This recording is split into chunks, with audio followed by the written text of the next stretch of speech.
Oh, Cody, there's never a better Victory Monday than a Victory Monday following the Red River Shootout. And Texas didn't just come out with a W, they came out with a resounding W and a whole new outlook on the season. There was complete defensive domination. I just got done doing the deep dig. And despite having numbers that look a little bit different from what PFF had, we'll talk about that.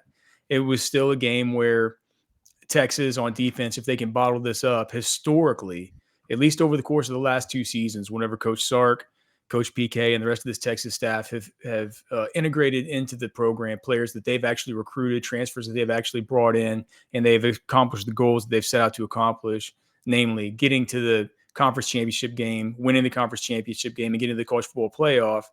Well, if Texas can do what they did versus Oklahoma defensively for the rest of the season, we're going to talk about why that bodes extremely well for them based on that period of recent history. First, let's tell you about our presenting sponsor, the Man Eye Institute. See life better at the Man Eye Institute. You can call them 1-844-WOW-2020, 844-WOW-2020. The Man Eye Institute, See Life Better, our great presenting sponsor. We couldn't do the show without those guys. Thanks so much to the Man Eye Institute, See Life Better. All right, Cody. Any overriding thoughts from you about just the Texas, the the offense? Anything that Sark said today that kind of sticks with you? How do you want to get this thing started? Well, I mean, yeah, we could talk about, I guess, what Sark said this morning. I thought was interesting. A couple different overarching things, I guess, non-defense related. My first thought, and one thing I wanted to ask you in the show, was he brought up Nick Brooks being 360 pounds when he arrived this spring, got down to 350 during camp, and he's now 330 before the Oklahoma game. So that's a 30-pound drop. Looking svelte. Or svelte. What's that word? Svelte. It's a great word. Great. That's a great. I mean, I don't know if he's quite svelte, but he's definitely shredded up a little bit. But no, I mean, he had his errors. He's going to have errors as he continues. He looks like he's going to be locked into this spot. Dude, from the way they were talking about Brooks, he was acting like that's the. He's like, hey, look, he's going to make mistakes, like it or not. That's like he's saying kind of like that's our guy. Yeah, and it feels right. And he looked better, obviously, in this game than he did against Florida. But man, him in the open field, that boy can move. He's pretty athletic. I wouldn't quite say he's Caden Proctor, but kind of athletic out in space a little bit. Looks a lot more nimble than previous guards at the position. Well, that's yeah. Hey, we're taking steps up. Yeah, right. Baby steps. Right. Look, I think that was interesting. Do you know what my favorite part of the whole press conference was, Cody? It was whenever he starts out where he's saying like, he always starts out saying like, want to start out by saying thanks to the fans. It was a great atmosphere, blah, blah, blah. Like always, right? But then he always says, all right, about the game. And then he gives his little overview of the game, things he liked, things he didn't like, all the rest of it. He talked about how, he liked the mental toughness. He said that, it was a tough go at first with the penalty, stuff like that. He liked how the team could bounce back from that and show some mental fortitude. And then the ability down the stretch to just control the line of scrimmage and hence, control the game, only gave up one sack, converting a bunch of third downs against the number one third down defense in the nation. He said that on special teams, he says, of course, there was the punt return, and he goes, but it wasn't just the punt return. If you watch it back, there were a whole lot of great blocks on that punt return. And I just, I started thinking about all those tweets from the OU fans saying that like Texas can only win when they don't get called for these all these blocks in the back and what a cheating play that was and stuff. And Sark made sure to say it's like it wasn't just the run back, it was all those great blocks. So I think Joseph Monero, I think on Twitter, he posted it and it was a picture of Vosick and he just goes block of the game. just a troll. They're gonna lean into it and think that that's everything. They can think what they want. But yeah, I like the having the light I don't know, light attitude and being able to joke about things like that. Like it just tells you that it's not too tense in there. But I don't know. I thought Sark Sark is feeling a little bit of an edge right now. Do you feel like John Mateer is going to be the best quarterback that they face the rest of the season? And Best quarterback pound for pound, yes. Best quarterback in situations, I think Stockton's got enough of that. I don't know who that Baker Mayfield like moxie to him that like if you get in the mud in the third, supposed to fourth have that quarter Baker against Georgia, Mayfield moxie. If you would have asked who's got the Baker Mayfield moxie left on the rest of the schedule, you would have said Mateer. no, I wouldn't have. I would say Before the Pavia. OU game? Pavia. I would have taken Pavia over Mateer from that perspective. Mateer's got talent. Mateer's got upside. Mateer's got ability. He's a gunslinger. When you're saying the best quarterback, I'm not thinking from an NFL perspective. From an NFL perspective, I would say like we're looking at upside and abilities and what the worst case scenario is for this Texas team to play against. I'm looking at Mateer and I'm looking at Taylor Green. But when you're talking about the best quarterback on that given day in college football, I think you're looking at Pavia and Stockton. And Stockton, I don't even know if it happens until you get to, I mean, they dealt with it last year in the SEC championship.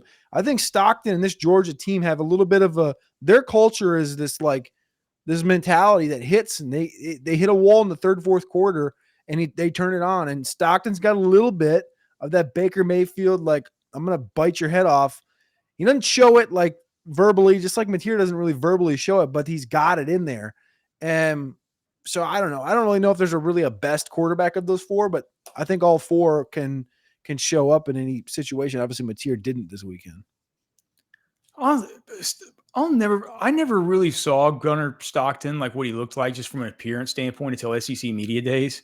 That guy looks like a guy that would do your taxes or something like that. It's why it's wild to see the difference in the way that he kind of holds himself and just his general appearance. And then, yeah, he does kind of have that dog too on a football field. But it's an interesting dichotomy for sure. The reason I ask about Mateer is I'm just like, is he really as ineffective as he appeared against Texas? And you got to ask, okay, well, was it the injury? Was it the Texas defenses now they're rounding into form? Could this be the start of Texas heating up? Maybe like, what if Texas is like the defense is going to, who knows, man, maybe still we're like they're starting to peak and maybe they're peaking at the right time. Because whenever you looked at it, and I know PFF had them at like 28 combined pressures between quarterback sacks, quarterback hits, and quarterback hurries. And we just have different methodologies for doing this because whenever I do the deep dig for one, giving a pressure to two guys on the same play is something that generally I can't think of a time that I've done it. Also, I don't think that they give half sacks. Even if you get a half sack, they give you one. So in the case of in a game like this where there were three different players with half sacks, that added on three extra disruptions for them. Regardless, I had this at 38 total dropbacks for John Mateer, 17 pass disruptions from these guys when you add up quarterback hits, quarterback pressures, quarterback sacks. And this year, the only game that they've had higher than that was San Jose State, where they had 21 total sacks, hits, and pressures, but they also played a bunch more snaps in that game. So if you look at this, the total rate of sort of quarterback disruption, you're looking at 28% of total snaps versus San Jose State, which was a terrible football team, right? And 25.4% against OU. So by far the two highest. And you ask yourself, okay, what if Texas can sustain that level of performance? What does it mean when Texas has gotten, at least in the deep dig, right, where it's been my eyeballs that have been doing this charting the whole time for 11, 12 years now, 13 years now.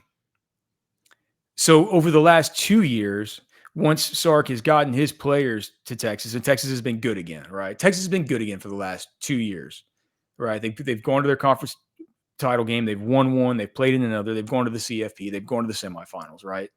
So the level of player that they've gotten here is a level of player that is, you would assume, is one that they feel comfortable with in installing their game plan and being able to do what they want to do, right? So if we look at the 2024 season, well, of course, you know that versus San Jose State, more than 17 total pressures, Texas wins that game by whatever, 27 points or whatever it was. I forgot exactly what it was. 2024, they had 20 total sacks plus hits plus pressures versus Kentucky. They won that by 17. Vanderbilt, they had 18. Now that was close. They only won that game by 3 points. They had more versus OU. They had 23 versus OU. They won the game by 31 points. Versus Michigan, they had 18. They won that game by 19 points. In 2023, Kansas State, they had 23. They won that game by 3 points. BYU, they had 25. They won that game by 29 points. Baylor, they had 22. They won that game by 32 points. Alabama, that night in Tuscaloosa, they had 25 total sacks, hits, and pressures. They won that game by 10 points. And then Rice, they had 17. They won the game by 27 points. So basically, whenever they do this, they get that kind of pressure on the quarterback. They affect the quarterback. And that's not just these guys getting pressure. It's not just them doing this stuff with Brad Spence they were doing, Cody. Did you notice they were using him off the line of scrimmage like he was back at Arkansas? Mm-hmm. How much clearer he sees things from there? It was a pretty good move, man. They were actually doing the stuff that we had said before the season that we thought they were going to have him do, not playing just edge. They were having him go in there and play Trey Moore's Sam linebacker role at times. And it was, Lance Jackson. I know PFF has him for 11 snaps, but they chart special teams and stuff. I had him for 8 snaps. And what did I tell you that he did in this game? Lance Jackson, on the 8 snaps that I have that dude charted for, he had a solo tackle, a half a sack, 2 quarterback hits, and a pressure. Are you kidding me? He needs more snaps, man. He needs more snaps. I look at this and I just say, all that's great. It's great that they dialed up a safety blitz for Michael Taft, right? And that he actually somehow managed to get home on just a really pathetic effort to get out of that thing from Mateer. Colin Simmons, 2.5 sacks, a hit, a pressure. Brad Spence, he had 2 half sacks. He had a quarterback hit. He had another TFL that I guess either the school or PFF gave him a sack for that TFL. I could go back and look at that. I'm not sure that that's exactly right, but dude, it wasn't just that. It was also the reason that they were able to do it is because the defensive front, you didn't notice much flash and sizzle from these guys, but dude, Cody, these guys weren't getting moved, man. Watson, Hero, it was the best I'd seen Hero stand up against the run. Cole Brevard, Alex January, you even got Levon Johnson in there making plays. And whenever you add on to the fact that in the secondary, these guys you got Manny Muhammad, who comes away with 2 of the easiest picks. That guy woke up with a lucky horseshoe under his pillow. Golly, to get those 2 picks. Like, Mateer gave him to him. You know what I mean? But they were doing great on the back end as far as their coverage too. It was like it all came together, everything worked out. And so I begin to wonder, I'm like, that's why I ask, is Mateer if he's among the best that they're going to face, and this defense was supposed to be the tops that they're going to face, what am I missing? What am I missing here? That people shouldn't be feeling really, really good about Texas moving forward, especially given the schedule. And I know that the SEC, going to Kentucky at night is probably going to be hard. Like, the whole SEC schedule is hard. I get Mississippi State's not as easy this year. Arkansas, you got Taylor Green to deal with. Georgia, I mean, you got to slay that dragon before you can even start counting any kind of chickens. A&M's going to be no walk in the park. I mean, I get it. Anything can happen any given Sunday, but can they bottle this up? 100%. 100%. This is and the schedule kind of unveils a good, like you said, Kentucky's going to be tough. It's a night game at Kroger Field. Like, that's historically tough. Ole Miss, Georgia, et cetera, have all experienced tight games there. Mississippi State's been playing good football. Like, they could slay anybody, it feels like, at any moment. They got Florida this week. I think they're 9.5-point dogs in Gainesville, and they feel like a team that could beat them. Vanderbilt, we know Vanderbilt can play good football, but those are the 3 teams. If there was 3 teams that you were to hand pick out of this conference that you were like, line them up and we're rolling, let's really get rolling. Then you got a bye to go into Georgia. It rolls out pretty favorably, I would say, for Texas. Definitely the opposite of kind of what Oklahoma has at their hand over the next 6 weeks. So yeah, I mean, yeah, I don't want to put the cart ahead of the horse or anything, but if this defense plays this way, they won't give up another point for a while. Or I should say, they will give up a touchdown for a while against the offenses that they're going to be playing the next couple of weeks. So there's obviously upside. We know what the roster talent is for this team, and the talent is a championship team. And I don't think that the college football. Somebody tweeted me today, and they're like, because I dropped my SC Power Poll on Twitter, and they were like, Texas feels like they could get beat by anybody in the conference right now. And I didn't even reply to the guy because I'm like, you're an idiot. You know why? Because the parity in the sport tells me that I literally believe anybody in the conference can beat anybody in the conference. Outside of maybe Kentucky. Kentucky's like, if you got Kentucky coming to your house, I feel really good about it. But anybody else in the conference, I think, can beat anybody else in the conference. And you look at the landscape of college football, the whole sport, I feel like anybody, even not ranked teams, can beat a lot of these top 10, 8, 7, except for Ohio State. That's like the one team that I'm like, I don't know if I'd pick many people against them. So yeah, I feel like Texas is in a great spot. I thought the defense played fantastically. I had trouble picking out like 1, 2, 3 players of the game on the defensive side of the ball because immediately jumped up the screen that Taff bounced back, Jelani McDonald bounced back, Hill had a good game, Simmons had a Colin Simmons game, Brad Spence showed up, had multiple picks. Muhammad, Littleton, Lance Jackson. To me, Alex, I need more snaps. I got two questions I had was, it shocked me. Maybe it didn't shock me, but Travis Shaw playing like 3, 4, 5 snaps in this game was interesting. I saw at the end of the game when, Sark is usually the last one to go in the locker room. He was standing outside the locker room door and he's giving everyone hugs before they walk in. There's only one other player that's doing the same exact thing as him. So 4 feet behind Sark was Travis Shaw, who played 5 snaps in this game. And he's dapping up every single player before they walk in the locker room. And to me, that's a culture thing. But also I looked at the numbers. I was like, 5, man, this guy didn't hardly play. And he's a new guy in the portal. And I know he's not getting the reps he wanted to get. He did in a couple of games earlier, but not against Oklahoma. And then I look at Lance Jackson, this freshman. This dude should be starting. He should be the starting end right now. Am I wrong? Well, I mean, if you look at that's a bold take. Let me see. Hold on. Is it? I mean, listen, all respect to Ethan Burke, and I don't think they're going to supplant Ethan Burke, but don't think it's a bad idea. So right now, I have Ethan Burke, 148 snaps, generating production once every 9.87 snaps. Overall, he's the 13th most productive player on the defense. Lance Jackson has played 88 snaps.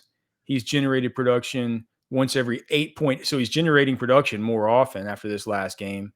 The number 16th most productive player on the defense.